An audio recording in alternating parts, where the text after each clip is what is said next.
ತಿರುಪತಿ ಲಡ್ಡು ಲಡಾಯಿ ಭಾರಿ ಸದ್ದು ಮಾಡ್ತಾ ಇದೆ. ಕಲಬೆರಕೆ ಲಡ್ಡುಗೆ ಮಠಾಧೀಶರು ಕೆರಳಿ ಕೆಂಡವಾಗಿದ್ದಾರೆ. ದೇವಾಲಯಗಳನ್ನು ಸರ್ಕಾರದ ನಿಯಂತ್ರಣದಿಂದ ಮುಕ್ತಗೊಳಿಸುವಂತೆ ಆಗ್ರಹಿಸಿದ್ದಾರೆ. ಈ ಕುರಿತ ಒಂದು ರಿಪೋರ್ಟ್ ಇಲ್ಲಿದೆ ನೋಡಿ.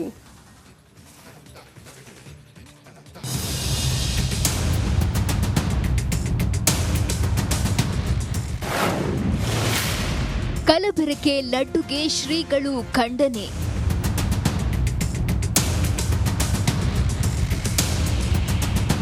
ತಿರುಪತಿ ಲಡ್ಡುವಿನಲ್ಲಿ ದನದ ಕೊಬ್ಬು ಬಳಕೆಯನ್ನ ಉಡುಪಿ ಪೇಜಾವರ ಮಠದ ಶ್ರೀ ವಿಶ್ವಪ್ರಸನ್ನ ತೀರ್ಥರು ಖಂಡಿಸಿದ್ದಾರೆ.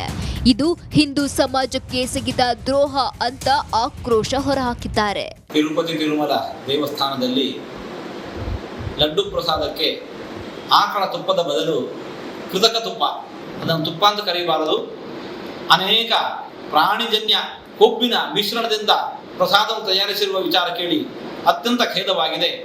ಮೀನಿನ ಎಣ್ಣೆ, ಹಂದಿಯ ಕೊಬ್ಬು, ಹಸುವಿನ ಕೊಬ್ಬು ಇದನ್ನೆಲ್ಲ ಬಳಸಿ ಆ ಪ್ರಸಾದವನ್ನು ತಯಾರಿಸಿರುವಂತಹದ್ದು ಸಮಾಜಕ್ಕೆ ಬಗೆದಿರುವ ದೊಡ್ಡ ಅಪಚಾರ, ಭಗವಂತನಿಗೆ ದೇವರಿಗೆ ಬಗೆದಿರುವ ದೊಡ್ಡ ಅಪಚಾರ. ದೇಗುಲಗಳನ್ನ ಸರ್ಕಾರ ನಿಯಂತ್ರಿಸಬಾರದು.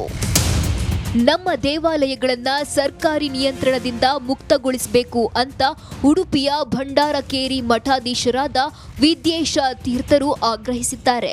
ಯಾವುದೇ ಒಂದು ರಾಜಕೀಯ ಪಕ್ಷವಾಗಲಿ ಅದು ಅಧಿಕಾರಕ್ಕೆ ಬಂದಾಗ ಅದರ ಹಸ್ತಕ್ಷೇಪ ಹಿಂದೂ ಧರ್ಮ ದೇವಾಲಯದಲ್ಲಿ ಇರಲೇಬಾರದು.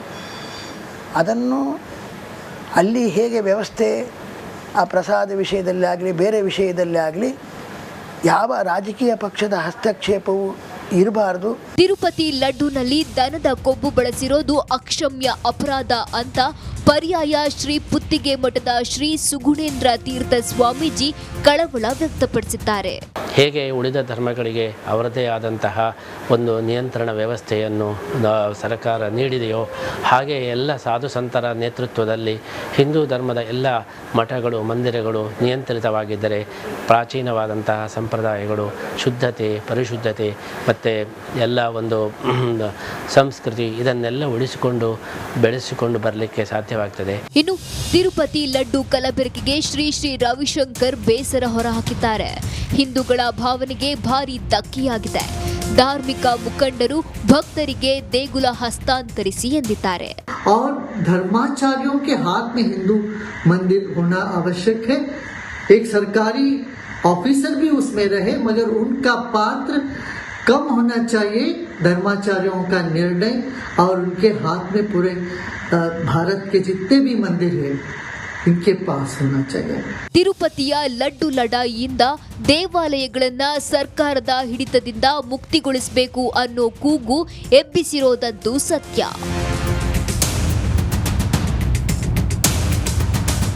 Bureau report, republic Kannada. ಎಷ್ಟು ಜನ ಕಾಯ್ತಾ ಇರ್ತೀವಿ ಆ ಕ್ಷಣಕ್ಕಾಗಿ. ಹಾಗಾಗಿ ಗಜಪಡೆಯೇ ಆಕರ್ಷಣೆ. ಅದರಲ್ಲಿ ಪಟ್ಟದಾನೆ, ನಿಶಾನೆ ಆನೆಯ ಆಯ್ಕೆ ಕೂಡ ಆಗುತ್ತೆ ಪ್ರತಿ ಸಲ. ಸೊ ಈ ಬಾರಿಯೂ ಕೂಡ ರಾಜವಂಶಸ್ಥೆ ಪ್ರಮೋದಾದೇವಿ ಅದನ್ನು ಆಯ್ಕೆ ಕೂಡ ಮಾಡಿದ್ದಾರೆ.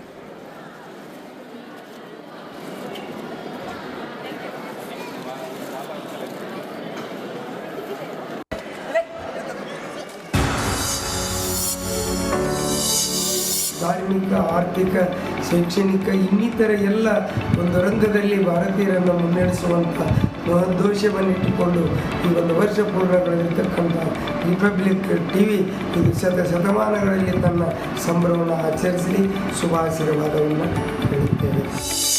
ದೇಶದ ಹೆಸರಾಂತ ಪತ್ರಕರ್ತರಾಗಿರ್ತಕ್ಕಂಥ ಅರ್ನಾಬ್ ಗೋಸ್ವಾಮಿಯವರ ನೇತೃತ್ವದ ರಿಪಬ್ಲಿಕ್ ಕನ್ನಡ ಎನ್ನುವಂಥ ದೃಶ್ಯವಾಹಿನಿ ಇವತ್ತಿಗೆ ಕರ್ನಾಟಕದಲ್ಲಿ ಅನಾವರಣ ಆಗಿ 1 ವರ್ಷ ಆಯಿತು. ಇಡೀ ಅವರ ಸಂಪಾದಕ ಮಂಡಳಿಗೂ ಮತ್ತು ಅವರೆಲ್ಲ ಸಿಬ್ಬಂದಿವರ್ಗಕ್ಕೂ ನಮ್ಮ ಶ್ರೀಪೀಠದಿಂದ ಸಮಾಜ ವತಿಯಿಂದ ನಾನು ಅಭಿನಂದನೆಗಳು ಸಲ್ಲಿಸ್ತೀನಿ.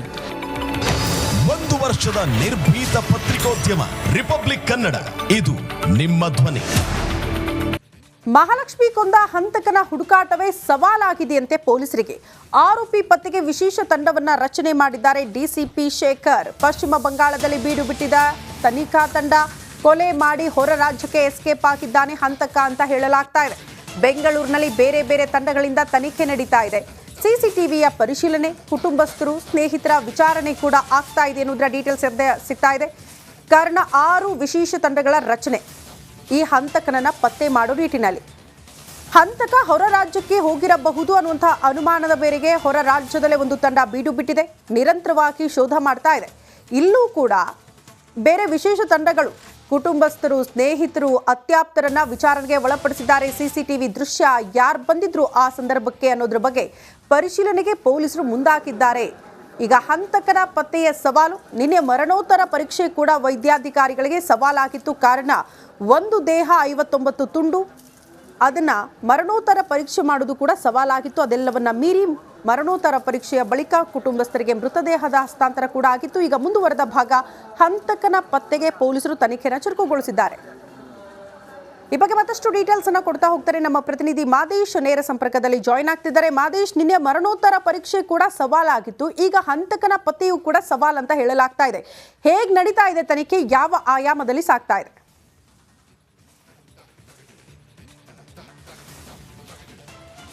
ಶ್ರುತಿ, ಈಗಾಗಲೇ ಒಂದು ಪ್ರಕರಣಕ್ಕೆ ಸಂಬಂಧಪಟ್ಟಂತೆ ಆರೋಪಿಯ ಪತ್ತೆಗೆ ಪೊಲೀಸರ ತಂಡ ಹುಡುಕಾಟ ಮಾಡುವಂಥ ಕೆಲಸವನ್ನು ಮಾಡ್ತಿದೆ. ಒಟ್ಟು 5 ತಂಡಗಳನ್ನು ರಚಿಸಿ ಆರೋಪಿಯ ಪತ್ತೆಗೆ ಮುಂದಾಗಿರುವಂಥದ್ದು. ಈಗಾಗಲೇ DCP ಶೇಖರ್ ನೇತೃತ್ವದಲ್ಲಿ ವಿಶೇಷ ತಂಡಗಳನ್ನು ರಚನೆ ಮಾಡುವಂಥ ಕೆಲಸವನ್ನು ಮಾಡಲಾಗಿದೆ. ಈಗಾಗಲೇ ಈ ಒಂದು ಪ್ರಕರಣವನ್ನು ಅಬ್ಸರ್ವ್ ಮಾಡಿದಂಥ ಸಂದರ್ಭದಲ್ಲಿ ಆರೋಪಿಯ ಪ್ಲಾನ್ ಪಕ್ಕಾ ಆಗಿತ್ತು ಅನ್ನೋಂಥದ್ದು ಮೇಲ್ನೋಟಕ್ಕೆ ಗೊತ್ತಾಗಿದೆ. ಯಾಕಂದರೆ ಆತ ಎಸ್ಕೇಪ್ ಆಗುವಂಥ ಉದ್ದೇಶದಿಂದಲೇ ಈ ರೀತಿಯಾದಂತಹ ಒಂದು ಐಡಿಯಾವನ್ನು ಬಳಸಿದ್ದ. ಯಾಕಂದರೆ ಆ ಒಂದು ಫ್ರಿಡ್ಜ್ನಲ್ಲಿ ಇಟ್ಟಂಥ ಸಂದರ್ಭದಲ್ಲಿ ಸುಮಾರು 15 ದಿನಗಳ ಕಾಲ ಈ ಒಂದು ಕೊಲೆ ಆಗಿರೋದು ಕೂಡ ಯಾರಿಗೂ ಡೌಟ್ ಬಂದಿರೋದಿಲ್ಲ. ಯಾವಾಗ ಆ ಒಂದು ರೂಮ್ನಲ್ಲಿ ಜಾಸ್ತಿ ಸ್ಮೆಲ್ ಆಗುತ್ತೋ ಆ ಒಂದು ಸಂದರ್ಭದಲ್ಲಿ ಸ್ಥಳೀಯರು ಇನ್ಫಾರ್ಮ್ ಮಾಡಿದಂಥ ಸಂದರ್ಭದಲ್ಲಿ ಈ ಒಂದು ಕೊಲೆ ಪ್ರಕರಣ ಹೊರಗಡೆ ಬಂದಿದೆ. ಆದರೆ ಅಲ್ಲಿವರೆಗೂ ಕೂಡ ಯಾವುದೇ ರೀತಿಯಾದಂತಹ ಒಂದಷ್ಟು ಸಣ್ಣ ಡೌಟ್ಗಳು ಕೂಡ ಯಾರಿಗೂ ಕೂಡ ಬಂದಿರಲಿಲ್ಲ. ಆದರೆ ಕೊಲೆ ಆದಮೇಲೆ ಒಂದೊಂದೇ ಸ್ಫೋಟಕ ವಿಚಾರಗಳು ಕೂಡ ಹೊರಗಡೆ ಬರ್ತಿದೆ. ಇಲ್ಲಿವರೆಗೂ ಕೂಡ ಯಾರು ಕೊಲೆ ಮಾಡಿದ್ರು ಅನ್ನೋಂಥ ಅನುಮಾನಗಳು ಜಾಸ್ತಿ ಆಗಿದೆ. ಅದರಲ್ಲೂ ಕೂಡ ಯಾವ ಒಂದು ಉದ್ದೇಶಕ್ಕೆ ಕೊಲೆ ಮಾಡಲಾಗಿದೆ ಏನು ಅನ್ನೋದಕ್ಕೆ ಸಂಬಂಧಪಟ್ಟಂತೆ ಪೊಲೀಸರಿಗೆ ಹಲವು ಚಾಲೆಂಜ್ ಆಗಿದೆ. ಇಲ್ಲಿ ಆರೋಪಿ ಯೂಸ್ ಮಾಡಿರುವಂತಹ ಒಂದಷ್ಟು ಐಡಿಯಾಗಳು ಪೊಲೀಸರ ತಲೆ ಕೆಡಿಸಿದೆ. ಅದರಲ್ಲೂ ಕೂಡ ಒಂದು ಮನೆಯಲ್ಲಿ ಯಾವುದೇ ರೀತಿಯಾದಂತಹ ಎವಿಡೆನ್ಸ್ಗಳನ್ನು ಆತ ಬಿಟ್ಟಿಲ್ಲ. ನೀಟಾಗಿ ಎಲ್ಲವನ್ನು ಕೂಡ ಆಕೆಯ ದೇಹವನ್ನು ತುಂಡು ಕತ್ತರಿಸಿ ಹೋದ್ರೂ ಕೂಡ ಆತ ಯಾವ ಕಡೆ ಹೋಗಿದ್ದಾನೆ ಅನ್ನೋದಕ್ಕೆ ಸಂಬಂಧಪಟ್ಟಂತೆ ಒಂದಷ್ಟು ಐಡಿಯಾಗಳನ್ನು ಮುಂಚೆ ಪ್ಲಾನ್ ಮಾಡ್ಕೊಂಡಿದ್ದೆ. ಯಾಕಂದರೆ ಸುಮಾರು 20 ದಿನಗಳು ಆಗಿರೋದ್ರಿಂದ ಆತ ಪ್ಲಾನ್ ಮಾಡ್ಕೊಂಡಿದ್ದ ಈ ರೀತಿಯೇ ಆಗಬಹುದು. 20 ದಿನಗಳ ಕಾಲ ಆತನಿಗೆ ಸಾಕಷ್ಟು ಟೈಮ್ ಇತ್ತು ಎಸ್ಕೇಪ್ ಆಗೋದಕ್ಕಾಗಿರ್ಬೋದು. ಜೊತೆಗೆ ಫೋನೆಲ್ಲ ಆಫ್ ಮಾಡಿಕೊಂಡು ಯಾವ ಬೇರೆ ರಾಜ್ಯಕ್ಕೂ ಅಥವಾ ಬೇರೆ ದೇಶಗಳು ಕೂಡ ಹೋಗುವಂಥ ಸಾಧ್ಯತೆ ಇತ್ತು. ಈಗಾಗಲೇ ಉತ್ತರ ಭಾರತದ ಒಂದಷ್ಟು ರಾಜ್ಯಗಳಿಗೆ ಆತ ಎಸ್ಕೇಪ್ ಆಗಿದ್ದಾನೆ ಅನ್ನೋಂಥ ಮಾಹಿತಿ ಈಗಾಗಲೇ ಪೊಲೀಸರಿಗೆ ಗೊತ್ತಾಗಿದೆ. ಯಾಕಂದರೆ ಆಕೆಯ ನಂಬರನ್ನು CDI ಪರಿಶೀಲನೆ ಮಾಡಿದಂಥ ಸಂದರ್ಭದಲ್ಲಿ ಒಂದು ಅನುಮಾನಾಸ್ಪದ ನಂಬರ್ 20 ದಿನಗಳ ಕಾಲ ಸ್ವಿಚ್ ಆಫ್ ಆಗಿತ್ತು. ಅಂದರೆ ಆಕೆ ಕೊಲೆ ಆದಂಥ ದಿನದಿಂದ ಹಿಡಿದು ಮೊನ್ನೆವರೆಗೂ ಕೂಡ ಕೊಲೆಯ ಪ್ರಕರಣ ಯಾವಾಗ ಹೊರಗಡೆ ಬಂತು ಅಲ್ಲಿವರೆಗೂ ಕೂಡ ಒಂದು ನಂಬರ್ ಸ್ವಿಚ್ ಆಫ್ ಇತ್ತು. ಅವತ್ತು ಮಾತ್ರ ಅದು ಆನ್ ಆಗಿ ಮತ್ತೆ ಸ್ವಿಚ್ ಆಫ್ ಆಗಿರುತ್ತೆ. ಹೀಗಾಗಿ ಆ ಒಂದು ನಂಬರ್ನ ವ್ಯಕ್ತಿಯ ಮೇಲೆ ಈಗಾಗಲೇ ಪೊಲೀಸರಿಗೆ ಸಾಕಷ್ಟು ಅನುಮಾನ ಇದೆ. ಅದು ಬೇರೊಂದು ರಾಜ್ಯದಲ್ಲಿ, ಅದರಲ್ಲೂ ಕೂಡ ಉತ್ತರ ಭಾರತದ ಒಂದು ರಾಜ್ಯದಲ್ಲಿ ಆ ಒಂದು ನಂಬರ್ ಆಕ್ಟಿವ್ ಆಗಿರೋದು ಅಂತ ಹೇಳಿ ಗೊತ್ತಾಗುತ್ತೆ. ಈಗಾಗಲೇ ಅಲ್ಲೂ ಕೂಡ ಒಂದು ಟೀಮ್ ಬೀಳ್ಬಿಟ್ಟಿದೆ. ಮತ್ತೊಂದು ಕಡೆ ಈಗಾಗಲೇ CCTV ಫುಟೇಜ್ಗಳನ್ನು ಪರಿಶೀಲನೆ ಮಾಡುವಂಥ ಕೆಲಸವನ್ನು ಮಾಡಿದ್ರು. ಒಂದೊಂದು ಟೀಮ್ ಒಂದೊಂದು ರೀತಿಯಾದಂಥ ಕೆಲಸಗಳನ್ನು ಮಾಡುವಂಥ ಕೆಲಸವನ್ನು ಮಾಡಲಾಗ್ತಿದೆ. ಒಂದು ಟೀಮ್ ಈಗಾಗಲೇ ಆರೋಪಿಯ ಹಂತಕನ ಪತ್ತೆಗೆ ವೆಸ್ಟ್ ಬೆಂಗಾಲ್ನಲ್ಲಿ ಬೀಡ್ಬಿಟ್ಟಿದ್ರೆ ಮತ್ತೊಂದು ಟೀಮ್ಗಳು ಇಲ್ಲಿ ಬೆಂಗಳೂರಿನಲ್ಲಿ ಕಾರ್ಯನಿರ್ವಹಿಸುವಂಥ ಕೆಲಸವನ್ನು ಮಾಡ್ತಿದೆ. ಒಂದು ಟೀಮ್ನಿಂದ CCTV ಫುಟೇಜ್ಗಳನ್ನು ಪರಿಶೀಲನೆ ಮಾಡುವಂಥ ಕೆಲಸವನ್ನು ಮಾಡ್ತಿದೆ. ಅಂದರೆ ಏರಿಯಾದ ಕಂಪ್ಲೀಟ್ ಆಗಿ ಒಂದು 200ಕ್ಕೂ ಹೆಚ್ಚು CCTVಗಳನ್ನು ಪರಿಶೀಲನೆ ಮಾಡುವಂಥ ಕೆಲಸವನ್ನು ಮಾಡ್ತಿದ್ದಾರೆ. ಕಳೆದ 30 ದಿನಗಳಿಂದಲೂ ಕೂಡ ಆಕೆ ಎಲ್ಲೆಲ್ಲಿ ಹೋಗಿದ್ಲು, ಕೊನೆಯದಾಗಿ ಯಾರನ್ನ ಮೀಟ್ ಆಗಿದ್ಲು, ಮಾಲ್ ಒಂದರಲ್ಲಿ ಆಕೆ ಕೆಲಸ ಮಾಡ್ತಿದ್ಲ ಅಲ್ಲಿ ಆಗಿರ್ಬೋದು, ಅಲ್ಲಿನ CCTVಗಳಾಗಿರ್ಬೋದು, ಜೊತೆಗೆ ಮನೆ ಏರಿಯಾದ ಸುತ್ತಮುತ್ತಲಿನ CCTVಗಳನ್ನು ಪರಿಶೀಲನೆ ಮಾಡುವಂಥ ಕೆಲಸವನ್ನು ಮಾಡ್ತಿದ್ದಾರೆ. ಈಗಾಗಲೇ ಓರ್ವ ವ್ಯಕ್ತಿ ಡ್ರಾಪ್ ಮತ್ತೆ ಪಿಕಪ್ ಮಾಡ್ತಿದ್ದ ಅಂತ ಹೇಳಿ ಗೊತ್ತಾಗಿದೆ. ಆತನಿಗೆ ಸಂಬಂಧಪಟ್ಟಂತೆ ಒಂದಷ್ಟು ಎಕ್ಸ್ಟ್ರಾ ಡೀಟೇಲ್ಸ್ಗಳನ್ನು ಕಲೆ ಹಾಕುವಂಥ ಕೆಲಸವನ್ನು ಮಾಡ್ತಿದ್ದಾರೆ. ಮತ್ತೊಂದು ಕಡೆ ಟೆಕ್ನಿಕಲ್ ಎವಿಡೆನ್ಸ್ಗಳನ್ನು ಕಲೆ ಹಾಕುವಂಥ ಕೆಲಸವನ್ನು ಮಾಡ್ತಿದ್ದಾರೆ. ಒಟ್ಟಾರೆಯಾಗಿ 5 ತಂಡಗಳಿಂದ ಆರೋಪಿಯ ಪತ್ತೆಗೆ ಜೊತೆಗೆ ಒಂದು ಕೇಸ್ಗೆ ಸಂಬಂಧಪಟ್ಟಂತೆ ಹೆಚ್ಚಿನ ತನಿಖೆಯನ್ನು ನಡೆಸುವಂತ ಕೆಲಸ ಆಗ್ತಿದೆ. ಶ್ರುತಿ. ಓಕೆ ಮಾದೇಶ್, ಧನ್ಯವಾದಗಳು ತಮ್ಮೆಲ್ಲ ಮಾಹಿತಿಗೆ.